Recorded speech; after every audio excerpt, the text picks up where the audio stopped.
प्रश्न 5 स्थानीय बंदोबस्त से आप क्या समझते हैं, वर्णन कीजिए। उत्तर, एक ऐसी व्यवस्था जिसमें लगान की दर जमींदारों द्वारा पेश राशि के रूप में निर्धारित कर ली जाती थी, जिसमें जमींदारों द्वारा किसी भी परिस्थिति में भुगतान किया जाता था। ऐसी स्थायी व्यवस्था को ही अस्थायी बंदोबस्त कहा गया। इस व्यवस्था में यह शर्त भी शामिल थी कि अगर जमींदार निर्धारित राशि का नियत समय पर भुगतान न करे तो जमींदारी अधिकार को भी नीलामी कर दिया जाता था। प्रश्न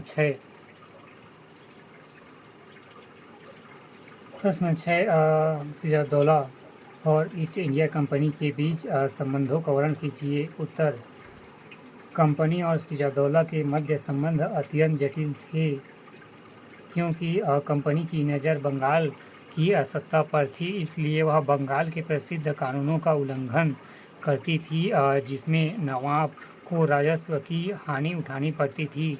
कंपनी के बड़े अधिकारी नवाब द्वारा दिए गए दस्तावेज़ों का दुरुपयोग करते थे। वह पत्रों को भारतीय व्यापारियों के हाथों में बेच दिया करते थे, या ईस्ट इंडिया कंपनी की अनैतिक और अवैध व्यापारिक गतिविधियों ने सिराजदौला और कंपनी के मध्य संबंधों की कड़वाहट पैदा कर दिया।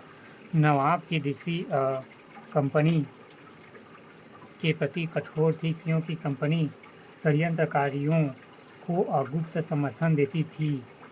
यही नहीं, कंपनी ने नवाब के आदेश का उल्लंघन करते हुए फोर्ट विलियम्स की किलेबंदी आरंभ कर दी, जिससे प्लासी का युद्ध 23 जून 1757 ईस्वी अनिवार्य हो गया। या संबंधों के बिगड़ने के अन्य कारण: पहला, कंपनी के अधिकारियों ने निजी व्यापार से नवाब की राजस्व की हानि।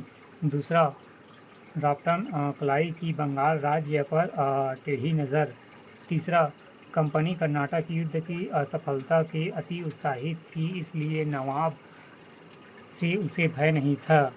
चौथा, मीर जाफर और राय दुर्लभ जैसे गद्दारों का कंपनी को समर्थन। पांचवा, समय समय पर कंपनी द्वारा सिराजदौला की प्रभुत्व को चुनौती आदि।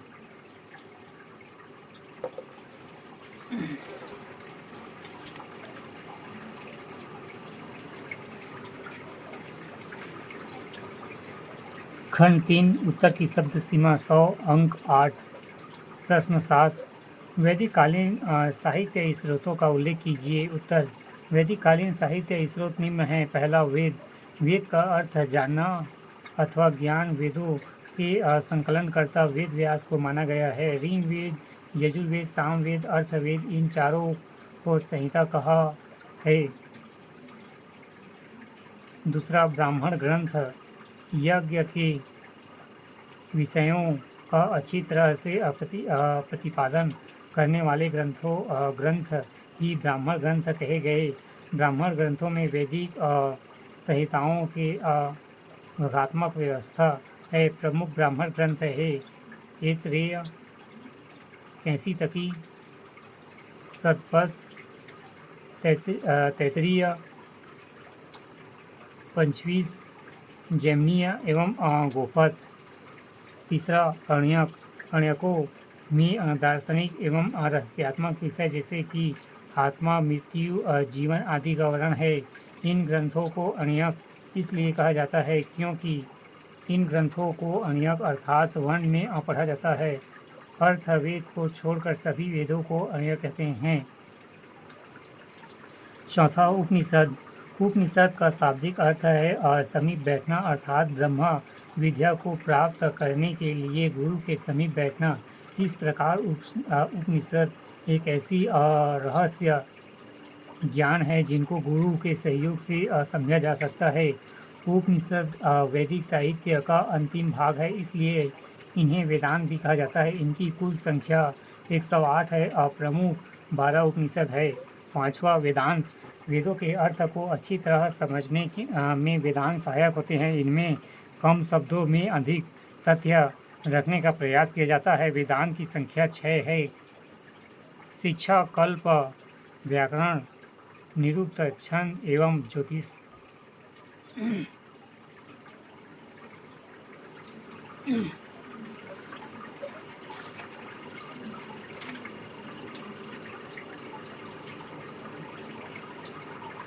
खंड 4 उत्तर की शब्द सीमा 250 अंक 20 प्रश्न 8 ब्रिटिश आर्थिक नीति के संदर्भ में निम्नलिखित का विश्लेषण कीजिए। पहला, कृषि और कृषकों का प्रभाव। दूसरा, आधुनिक उद्योगों का विकास। उत्तर पहला, कृषि और कृषकों पर प्रभाव। अंग्रेजों के आगमन के पश्चात भारतीय कृषि का विकास अवरुद्ध हुआ क्योंकि अंग्रेजों ने कृषि का व्यवसायीकरण कर दिया। इसी व्यवसायीकरण के पीछे अंग्रेजों ने मुख्य उद्देश्य इंग्लैंड के उद्योगों के लिए कच्चे माल की प्राप्ति करना था, किंतु 1850 के बाद अंग्रेजी सरकार ने उन्हीं वस्तुओं को उत्पादन को प्रोत्साहित किया जिसमें ब्रिटेन में कच्चे माल की उपलब्धता सुनिश्चित हो सके। इस नीति के तहत ब्रिटिश सरकार ने भारतीय किसानों को उनकी उपज की उचित कीमत देने का प्रलोभन दिया और भारतीय किसानों से कपास, जूट, नील, कॉफ़ी, चाय, मूंगफली, गन्ना जैसे वाणिज्यिक फसलों के उत्पादन को प्रोत्साहन दिया।